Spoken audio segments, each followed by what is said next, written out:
Hello mga kasisi, meron mga akong konting tip sa inyo ngayon sa araw na ito. At sana kunin ninyo ng kunti lang share ng kunin niyo ang pagtulunan. Ayun sila. Ayun.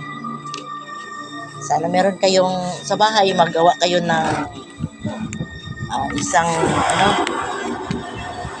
isang basong queens. Ito. Isang basong queens.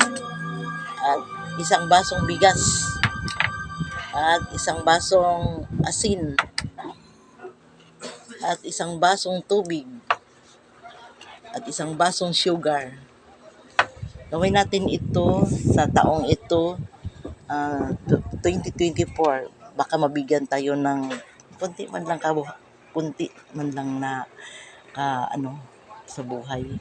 Sarap sa buhay. Baka naman abunda tayo sa ating pamumuhay ngayong taon.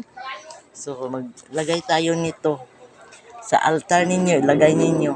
Kasi itong sugar ay ito ang pang tamis ng pagsama-sama sa pamilya. Ito ang sugar. At ito namang tubig ay malinis at malinaw, walang away, walang problema ang tubig.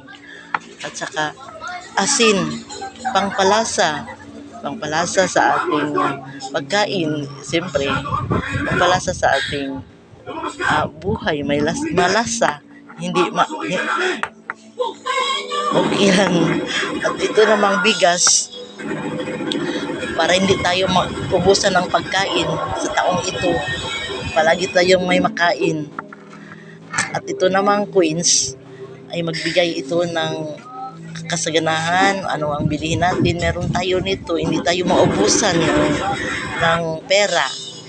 So ito lang ang masasabi ko.